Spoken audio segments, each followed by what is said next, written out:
मेरा नाम सलोनी है और मेरी उम्र 35 साल है। मैं शहर में रहती हूँ। मेरे पति एक बिजनेसमैन हैं। मेरी एक बेटी है जिसका नाम रचना है। उसकी उम्र 20 साल है। मैंने उसकी शादी 4 महीने एक अच्छे नौजवान लड़के से करा दी थी। लड़का नौकरी करता था, अच्छा कमाता था और अच्छे स्वभाव का भी था। तो मैं उसकी शादी अपनी लड़की से करवा दी। शादी करने का एक वजह ये भी था कि मेरे पति यानी रचना के पापा घर पर बहुत कम ही रहा करते थे। वह बिजनेस के सिलसिले में ज़्यादातर बाहर ही रहते थे। घर में सिर्फ हम माँ बेटी दोनों अकेले ही रहा करती थी। मैं सरकारी स्कूल की टीचर हूँ और मेरी बेटी भी बैंक में जॉब करती थी। मुझे मेरी बेटी के लिए ऐसा लड़का चाहिए था जो मेरी बेटी के साथ मेरे घर पर ही रहे, घर जमाई बनकर। क्योंकि मेरी एक ही बेटी थी और मैं नहीं चाहती थी कि वो भी अपने ससुराल जाकर रहने लगे। जब मैं अपनी बेटी का रिश्ता ढूंढ रही थी, तो मुझे किसी ने बताया कि एक लड़का मेरी नज़र में है जो बहुत अच्छा खासा कमाता है और अच्छी नौकरी भी करता है। दिखने में भी बहुत अच्छा है और अकेला ही रहता है। उस लड़के का कोई भी नहीं है।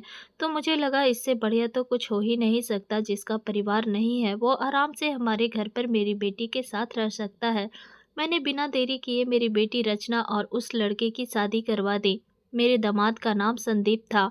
उसकी उम्र लगभग 28 साल की है। शादी के बाद मेरी बेटी अपने पति संदीप के साथ बहुत खुश थी। उन दोनों को देखकर मैं भी बहुत खुश थी। मैं स्कूल से पढ़ाकर शाम को जब घर जाती थी, तो मेरी बेटी और दामाद जी दोनों अपना अपना काम करके घर पर आ जाते थे। हम तीनों बहुत अच्छे और खुशी खुशी रह रहे थे।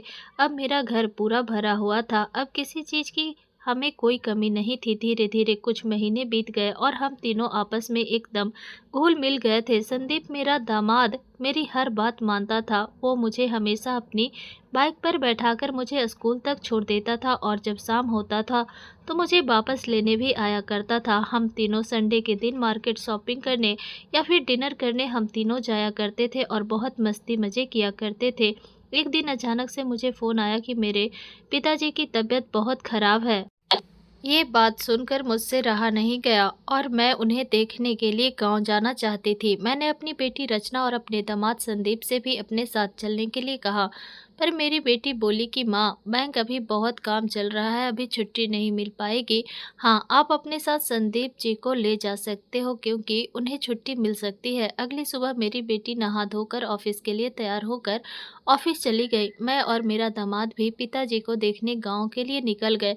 हम दोनों बस स्टैंड के लिए ऑटो से गए और गांव पर जाने वाली एक ही बस थी। हम लोग बस स्टेशन पर बस का इंतज़ार कर रहे थे। बस में बहुत भीड़ थी। अब गांव के लिए बस एक ही जाती थी, तो कैसे भी करके मजबूरन हमें उस बस में चढ़ना ही पड़ा। पहले बस में मैं चढ़ी, उसके बाद पीछे से संदीप भी बस में चढ़ गया। वहाँ पर हम लोगों को सीट नहीं मिली थी, इसलिए हम लोग खड़े खड़े जा रहे थे। थोड़ी देर बस ऐसे ही चलती रही और फिर दूसरे बस स्टॉप पर बस रुकी, तो वहाँ पर और भी ज़्यादा लोग बस में चढ़ गए। बस में बहुत ज़्यादा भीड़ भाड़ हो गई थी, पर कैसे भी करके गांव तो जाना ही था। बस फिर से चल पड़ा। 5 मिनट बाद मुझे लगा कि मेरे पीछे कोई धक्का दे रहा है। मैं पीछे मुड़कर देखी तो वो संदीप था। खैर, काफ़ी दिक्कत का सामना करके हम लोग अपने गांव पहुंच गए। वहां पहुंचने के बाद मैं अपने पिताजी से मिली और अपने भैया भाभी से भी मिली। हम सब मिलकर बहुत देर तक आपस में बात भी किए। फिर अगली सुबह मैं अपने घर के लिए वापस निकल गई। जनवरी का महीना था और ठंड भी बहुत ज़्यादा बढ़ गया था। मैं और संदीप दोनों फिर से उस बस में भीड़ भाड़ का सामना करते हुए अपने घर पहुंच गए। जनवरी में ठंड बहुत ज़्यादा ही बढ़ गया था, जिसके कारण इस महीने की लास्ट तक स्कूल में छुट्टियां हो गई। मेरी बेटी तो हमेशा काम पर जाया करती थी क्योंकि उसकी नौकरी बैंक में थी, जो रोजाना अपने काम पर चली जाती। तो घर पर सिर्फ मैं और विशाल ही बच जाते थे। संडे के दिन हम सभी लोग घर पर थे।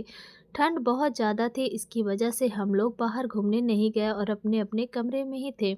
मैं अपने रूम में बैठी थी कि मुझे कुछ देर में प्यास लगी। मैं पानी लेने अपने रूम से बाहर निकली तो मुझे कुछ आवाज़ सुनाई दी।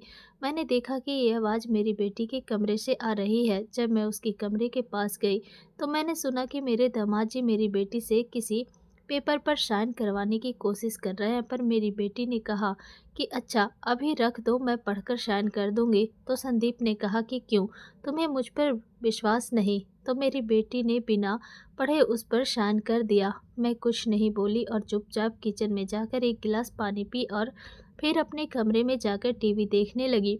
अगली सुबह मेरी बेटी काम पर चली गई तो मैं भी नाश्ता करके अपने कमरे में आराम कर रही थी।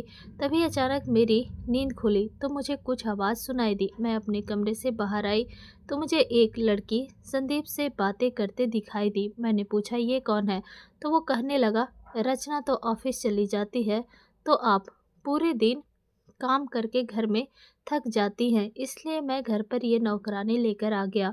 पर मैंने कहा, बेटा इसकी ज़रूरत नहीं है, मैं तो घर पर बैठे बैठे बोर हो जाऊंगी अगर मैं कुछ करूंगी ही नहीं तो।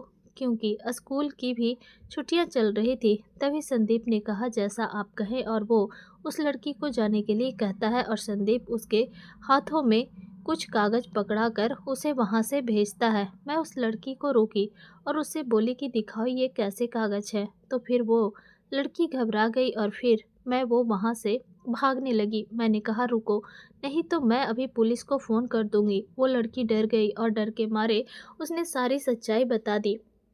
उसने कहा कि मैं संदीप की पत्नी हूँ और आपकी लड़की से संदीप ने सिर्फ पैसों के लिए शादी की थी और उसने इस घर की प्रॉपर्टी पर आपकी लड़की से साइन करवा ली है। ये घर आपने जब अपनी बेटी के नाम की थी तब से लेकर आज तक संदीप इसके पीछे पड़ा था ताकि वो कैसे भी करके ये प्रॉपर्टी अपने नाम कर सके। तो फिर मैंने कहा, अच्छा, तो फिर तुम इतने दिन तक कहाँ थी और तुमने इसका साथ क्यों दिया? इधर से उस लड़की से बातें कर ही रही थी कि संदीप पता नहीं कब भाग गया। मैंने तुरंत पुलिस को कॉल किया लेकिन संदीप नहीं पकड़ा गया और मैंने उस लड़की यानी उसकी पत्नी 2 दिन तक जेल में भी रखा कि शायद कहीं वो उसको बचाने आए, लेकिन संदीप उसे बचाने तक नहीं आया। इतना खुदगर्ज लड़का मैं अपनी ज़िंदगी में पहली बार देख रही थी। फिर मेरी बेटी ने कहा कि माँ, इसमें उस लड़की की कोई गलती नहीं है और गलती जिसकी थी वो तो पता नहीं कहाँ भाग गया। तो फिर सज़ा हम इस लड़की को क्यों दे रहे हैं? मैंने भी सोचा कि हाँ, मेरी बेटी सही बोल रही है। फिर हमने उस लड़की को जेल से रिहा करवा दिया। दोस्तों, ये छोटी सी कहानी से यही सीख मिलती है कि आप बिना जाने पहचाने किसी पर विश्वास ना करें। दोस्तों, कहानी पसंद आई हो तो वीडियो को एक लाइक और ज़्यादा से ज़्यादा शेयर करें। साथ ही अगर आप हमारे चैनल पर नए हैं तो चैनल को सब्सक्राइब करके बेल आइकन ज़रूर दबाएं। मिलते हैं नई कहानी को लेकर, तब तक के लिए बाय, टेक केयर।